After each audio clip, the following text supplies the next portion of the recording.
There is something happening right now that very few dare to name. The brightest, most sensitive, and most spiritually awake people are vanishing. Not with noise, not with protest, not with anger. Quietly, like shadows slipping through cracks in the system. One day they are here, posting, debating, striving, climbing, and the next they are gone.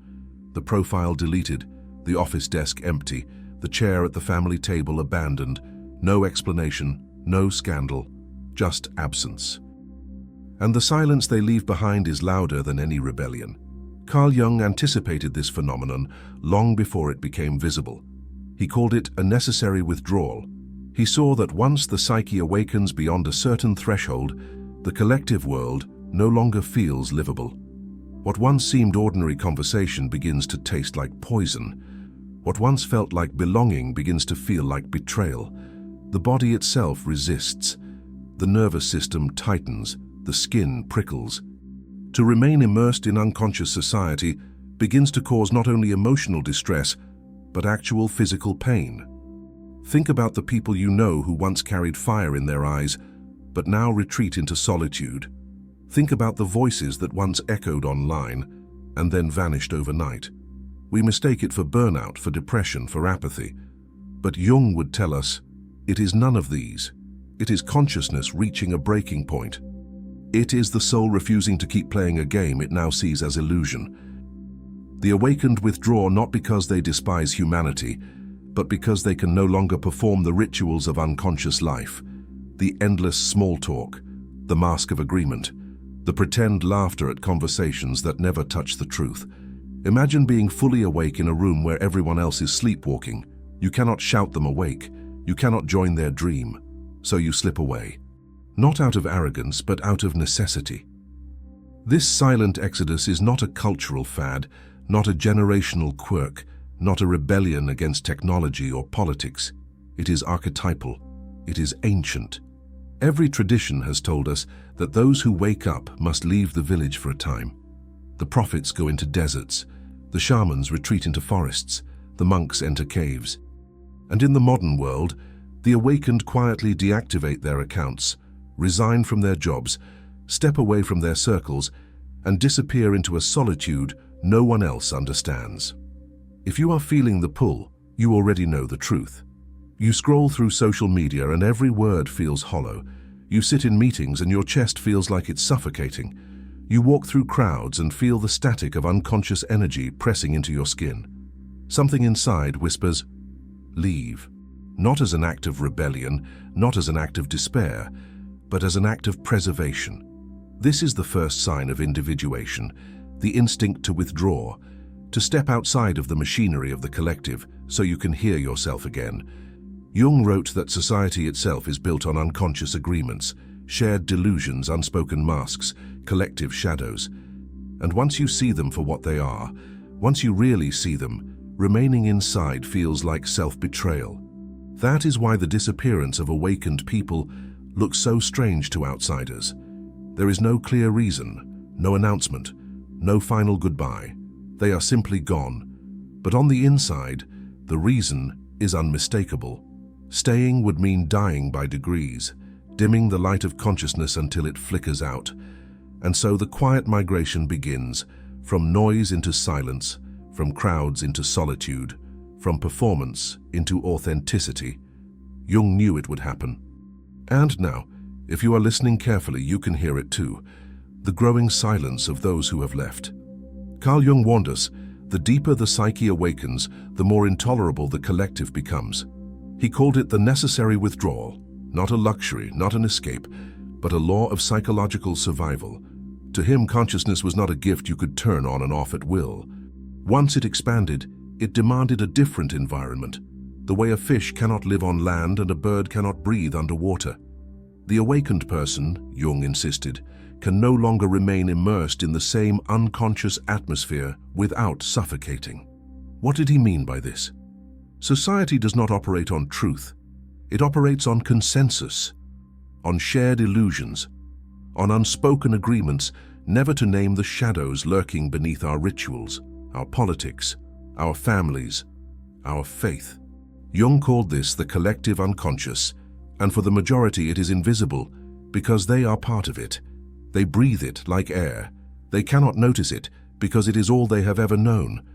But when someone truly awakens, when the unconscious is confronted and integrated, the veil drops. They begin to see the projections that drive wars, the shadows that fuel hatred, the collective psychosis masquerading as normality. And what happens when you see too much? You become incompatible. Every casual interaction demands that you pretend you do not see what you see. Every social ritual asks you to act as if you still believe the lies you have already outgrown. For Jung, this was not merely uncomfortable, it was dangerous. He wrote that consciousness has a threshold.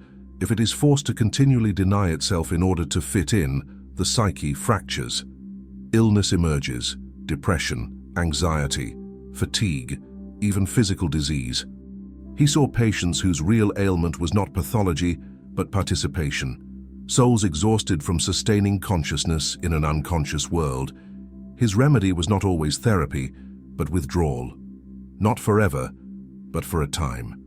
Long enough for the soul to breathe again. This is why Jung himself retreated to Bollingen Tower, the stone house he built on the shore of Lake Zurich. To outsiders, it looked eccentric, even antisocial. To Jung, it was medicine. There he lived without electricity, carved inscriptions into stone, cooked his meals by fire, wrote and dreamed and listened to the depths of his psyche. He was not abandoning society. He was preserving himself so that he could later return with clarity. Withdrawal for Jung was never a rejection of the world. It was a way of remembering who you are outside of the world's hypnosis. He compared it to stepping out of a storm. If you stay too long in the wind, you lose your balance.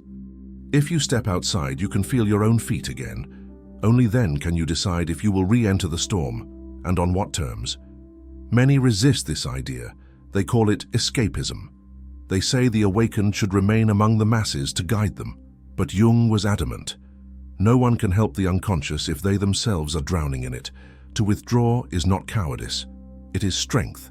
It is the soul insisting on integrity. Only in solitude can you integrate the insights that society rejects. Only in distance can you hold the vision without distortion. This is the prophecy Jung left us, that as consciousness spreads, more and more individuals will quietly step away. They will seem to vanish. But their disappearance is not the end of their story. It is the beginning of another. They are entering the crucible of solitude where transformation occurs. And so the question is no longer whether people are disappearing. They are. The question is, are you among them? Do you feel that pull, not to rebel, not to argue, but to withdraw? If so, Jung would tell you, trust it. It is not a sign of weakness.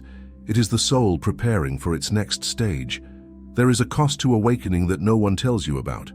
It is not peace, it is not bliss, it is sight. And sight is a curse when the world insists on blindness. The moment you pierce the veil, you begin to see what others cannot, or will not. You see the shadows they project onto enemies. You see the lies they repeat to themselves until they believe them. You see the hatred they disguise as righteousness, the fear they disguise as logic, the wounds they disguise as strength. And once you see it, you cannot return to not seeing. The curtain does not fall back into place. The illusion does not rebuild itself. This is why Jung called consciousness a burden. He described it as standing in a room where everyone is sleepwalking, reciting lines from a play, colliding into each other while insisting they know exactly what they are doing. You can see the bruises forming. You can hear the delusion in every word. And yet if you speak, they turn on you. They accuse you of arrogance, of cynicism, of betrayal. They would rather protect the dream than awaken from it. Look around you. Politics has become shadow projection disguised as debate. Wars are collective shadows clashing on battlefields. Social media is a circus of outrage. Each post another piece of unconscious material hurled into the void. When you are unconscious, you join the performance. You pick a side. You shout louder. You drown in the current. But when you are conscious, you see the machinery. You see that both sides are fighting their own reflection. You see that the mob hunts itself, mistaking its shadow for an enemy. And what happens when you see this too clearly? Participation becomes impossible. You cannot take sides when you know both are illusions. You cannot join the hunt when you know the prey is the hunter's own shadow. You cannot scroll without feeling the violence in every word. The awakened do not withdraw because they are superior. They withdraw because remaining requires them to act as if they are blind, and pretending blindness is the most painful betrayal of all. Jung himself felt this curse. In his writings, he confessed that ordinary conversations became unbearable, not because he disliked people, but because he could see beneath the surface. Every polite exchange carried layers of repression, unspoken fears, hidden motives. To join in required him to deny what he saw, and that denial drained his spirit more than solitude ever could. This is the paradox of awakening. The more you see, the lonelier you become. Not because you wish to be alone, but because very few can bear to share the vision. You become psychologically isolated even in a crowded room. You hear words that mean nothing. You watch gestures that conceal more than they reveal. You speak a language no one else understands, and so the awakened vanish, not out of bitterness but out of mercy. Mercy for themselves, because the constant exposure to mass unconsciousness feels like violence. Mercy for others, because speaking what they see would only provoke hostility. The curse of sight leaves only one option: to step back, to go silent, to disappear. But Jung insisted, this curse is not punishment, it is initiation. To see is to begin the journey into depths others have not yet reached. To carry sight is to carry responsibility, and the first act of responsibility is withdrawal, not to abandon the world, but to protect the vision until it can mature. So if you find yourself exhausted by conversations that feel hollow, if you feel alien in debates that everyone else takes seriously, if your silence is misunderstood as arrogance, remember this: it is the curse of seeing, and it is the first step of becoming. Jung believed that one of the greatest fractures in the human psyche is the split between the persona and the self. The persona is the mask, the role we perform to survive in society. It is the version of ourselves that smiles when expected, agrees when required, and says what others want to hear. For most people, this mask becomes their identity. They no longer know where the role ends and the self begins. But when individuation begins, the mask starts to crack. The deeper, authentic self, raw, unfiltered, untamed, pushes against the performance. And this collision between who you are and who you are expected to be becomes unbearable. Think of the workplace. Every meeting demands performance. The executive tone, the practiced nod, the carefully crafted opinion. For the unconscious, this is natural. For the awakened, it feels like suffocation. A woman Jung once described found herself incapable of participating in board meetings after her awakening. She said, "It is like being asked to act out a role I no longer believe in. My authentic self has no voice in that room, only my persona did, and it is dead." Relationships suffer the same fracture. Friendships that once felt comfortable now feel like theaters where everyone plays roles. Families expect the old persona, not the new self.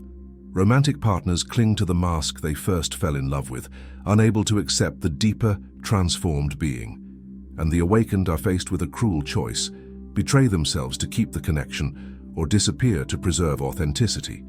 More and more are choosing disappearance. Jung lived this tension himself. After his confrontation with the unconscious, he admitted he could no longer perform the role of the respectable Swiss psychiatrist. He could not echo collective opinions he no longer believed. He could not remain in relationships that required him to be less than his whole self. And so he withdrew, retreating into solitude, not to escape others, but to remain faithful to himself. This is why awakened people often seem to fail at society. They leave promising careers. They walk away from profitable businesses. They abandon social networks. From the outside, it looks like collapse. From the inside, it is liberation. They are not failing to play the game. They are realizing the game was never real. Persona is survival. Self is truth. And once the self emerges, returning to persona feels like psychological death. Every false smile feels like poison. Every scripted conversation feels like betrayal. Every expectation to perform feels like shackles. The body rebels, the psyche screams. And the only option left is withdrawal. Society interprets this as arrogance. Why can't you just be normal? But Jung would say, it is not that the awakened refuse to perform, it is that they cannot. Their consciousness has grown incompatible with falseness. They have tasted the raw air of authenticity, and masks now feel like suffocation. The persona, Jung taught, is necessary in early life. We need it to adapt, to belong, to survive. But once the authentic self awakens, the persona becomes a prison, and the soul will always choose freedom over imprisonment, no matter the cost. That is why the spiritually awake disappear, not from hatred of society, but from loyalty to the self that has finally been born. And here lies the paradox. In shedding the mask, they lose the world, but in losing the world, they find themselves. There is a hidden labor that the conscious carry everywhere they go. It is not written in contracts. It is not rewarded with money. It is not even acknowledged by those around them. Yet it drains more energy than any physical work. Jung called it the psychological labor of maintaining consciousness in unconscious environments. Imagine stepping into a crowded room. For most, it is simple. They blend into the noise, flow with the current, perform their roles. But for the awakened, every face carries projections, every word carries hidden motives, every silence hums with repressed fear. They cannot not see it. And so in every interaction, they must resist being pulled into unconscious dramas, resist absorbing projections, resist betraying themselves just to keep the peace. This invisible resistance consumes tremendous energy. It is like swimming upstream in a river that never stops. Others float effortlessly with the current, but the awakened fight against it with every breath.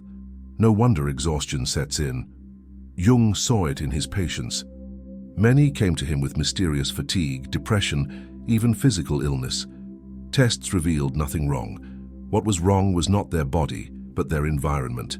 They were drowning in unconsciousness.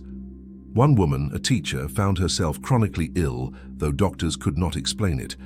Jung recognized her exhaustion was not medical but psychic. She was surrounded daily by unconscious colleagues and students, forced to maintain her clarity against a tide of projection and repression. When she finally withdrew, moving to solitude closer to nature, her health returned almost instantly. This is not an isolated case. Consciousness consumes energy, and in unconscious settings, the demand is constant. To filter every projection, to hold frequency while static surrounds you, to keep boundaries against those who drain without knowing they drain, to translate depth into surface language for people who cannot yet hear. This labor is invisible, but it is relentless. That is why so many awakened people feel inexplicably tired.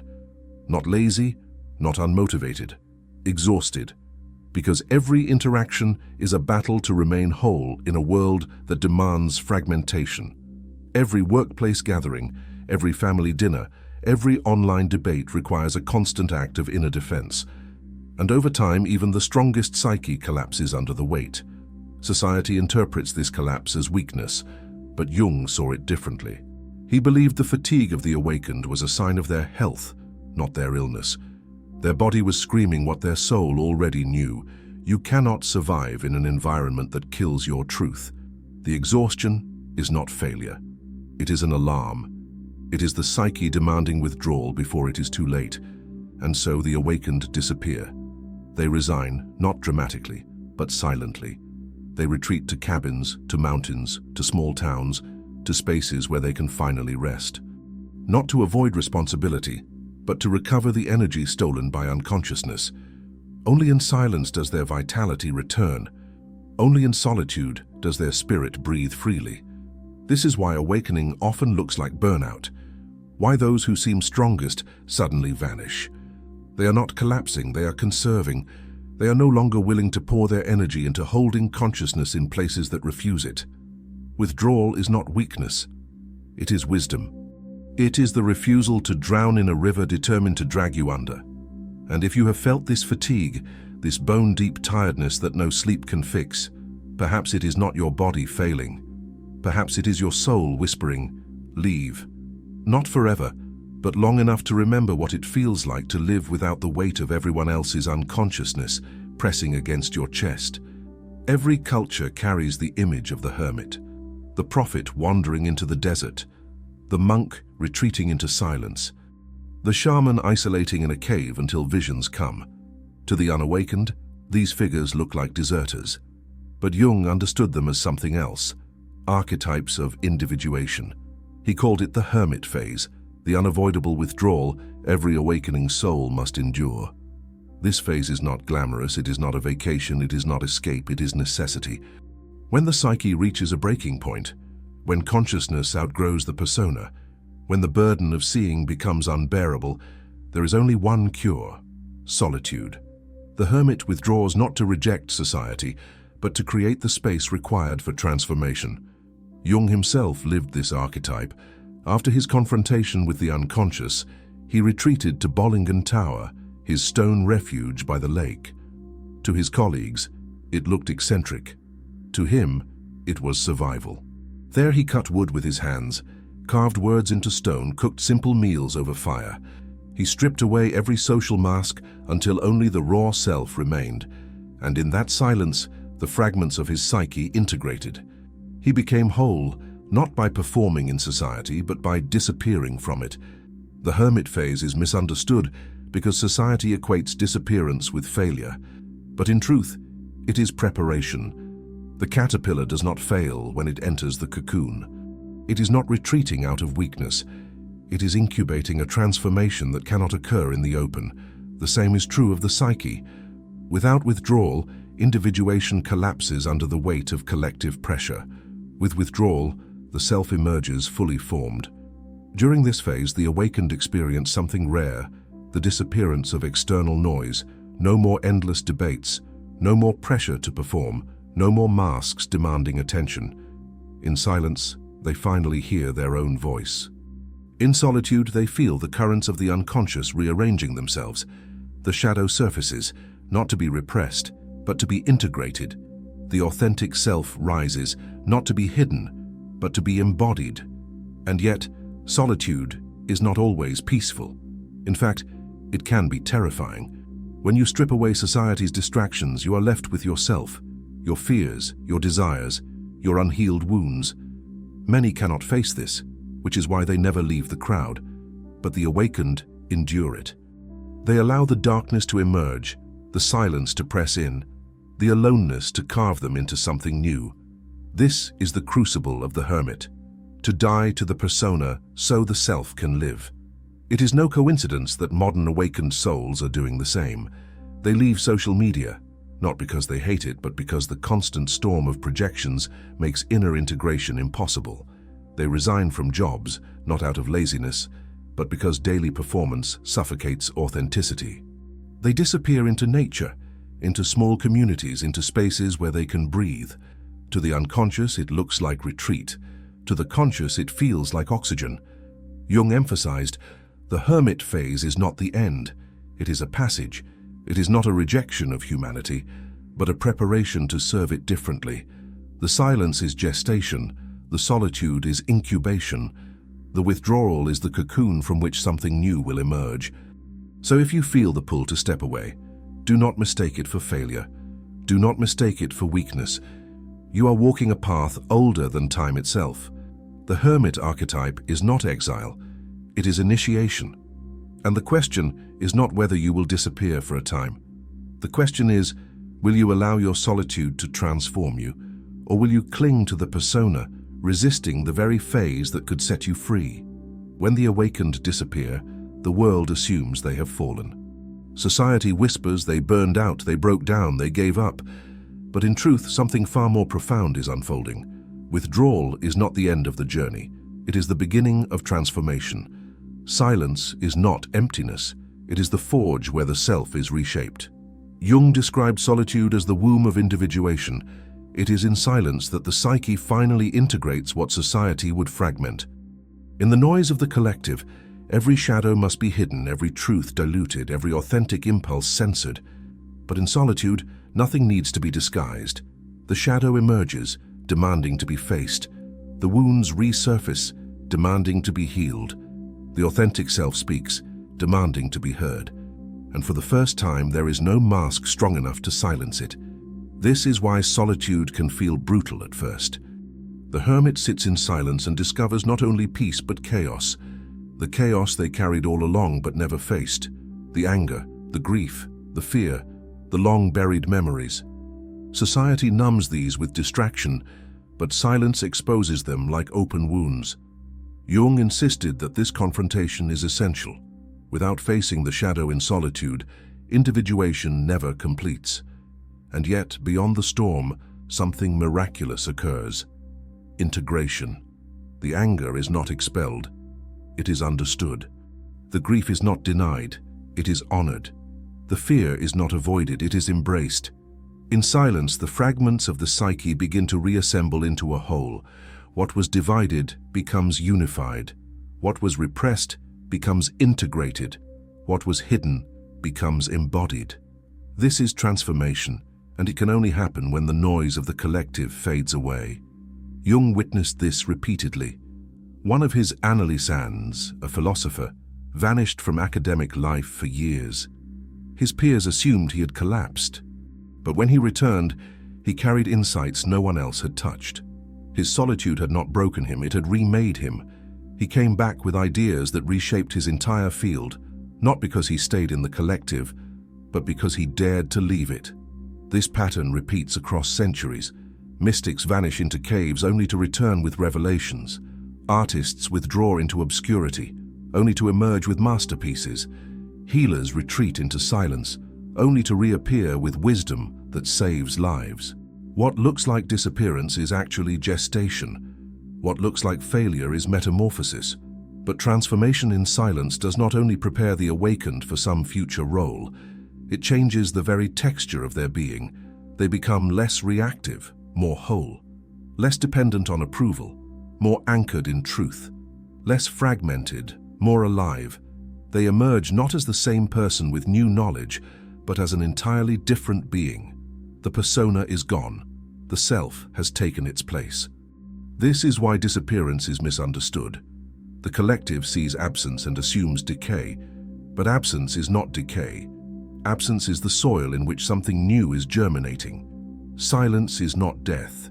Silence is the echo of rebirth. So when you feel yourself pulled away from the noise, when solitude becomes more nourishing than company, when silence speaks louder than words, remember, this is not regression, this is transformation. And one day when the silence has done its work, you will not return as who you were. You will return as who you have become. The hermit does not vanish forever. At some point, the silence completes its work. The fragments have been integrated, the wounds have been faced, the shadow has been embraced. And then something unexpected happens. The awakened begin to return, but not in the way society imagines. They do not re-enter the collective as they once were. They do not slip back into careers, circles, or rituals they abandoned. They cannot. Individuation is irreversible. Once the self is born, the persona can never again be worn with comfort. So the awakened return differently, at the edges, at the margins, as what Jung called border dwellers. A border dweller is not fully inside society, but not fully outside of it either. They exist at the threshold, able to interact but unwilling to conform. They may teach, but only in small groups. They may create, but only from authenticity, never for applause. They may heal, but only those ready to endure the same transformation. They are present but not absorbed, accessible but never consumed. Jung saw this as the natural destiny of the individuated soul. After solitude, they bring back gifts, but they offer them selectively. They do not cast pearls before the unconscious, for they know the violence that comes when truth is forced upon those not ready. Instead, they become subtle beacons. A book written in silence that reaches a single searching soul. A painting born of solitude that awakens something in the viewer. A conversation in a quiet room that shifts an entire life. The border dwellers are invisible to the mainstream, but indispensable to those who find them. They are the quiet artists whose work carries strange depth, the healers who seem to speak directly to your soul, the teachers who teach not for prestige, but because truth compels them. They live small, but their influence ripples outward in ways no performance ever could. Society often mourns their absence. Where did the conscious people go? But in reality, they never left entirely. They simply refused to participate in the unconscious theater. They built alternatives. They created sanctuaries. They established spaces where authenticity could breathe. While the collective demanded masks, they cultivated environments where no mask was required. And this is how evolution unfolds, not by mass awakening all at once, but by individuals withdrawing, transforming, and quietly seeding the world with new possibilities. What looks like abandonment is architecture. The border dwellers are not deserters. They are pioneers, building the foundations of a consciousness the collective does not yet recognize it will one day need. To walk this path is to live a paradox. You are in the world, but not of it. You belong, but not entirely. You contribute, but not at the cost of your soul. You live on the border, at the threshold between the unconscious collective and the emerging consciousness of the future. And from that vantage point, you serve not by conformity, but by authenticity. This is why the awakened cannot go back. Once you have seen the machinery of the collective, you cannot unsee it. Once you have lived as the self, you cannot shrink back into the persona. Once you have breathed solitude, you cannot suffocate in crowds. The return is real, but it is never a return to what was. It is a return on new terms, as a border dweller, carrying gifts forged in silence. And so if you feel yourself disappearing now, know this. One day you will return, but not as the person you were. You will return as the one you became in silence. And the world, even if it does not recognize it, will be changed by your presence at its borders. At the beginning we asked, why are the most awake among us quietly disappearing? By now the answer is clear. They are not running away. They are not breaking down. They are not rejecting humanity. They are following an archetypal path as old as time itself. Withdrawal, transformation, return. Carl Jung called this the necessary withdrawal, and he knew it would look like abandonment to those who remain asleep. But what seems like desertion is evolution. What feels like silence is preparation. What looks like disappearance is metamorphosis. The awakened vanish because they can no longer breathe in the atmosphere of the collective unconscious. They disappear because the mask of the persona has collapsed and the authentic self refuses to perform. They withdraw because the energy required to remain whole in an unconscious world is unsustainable.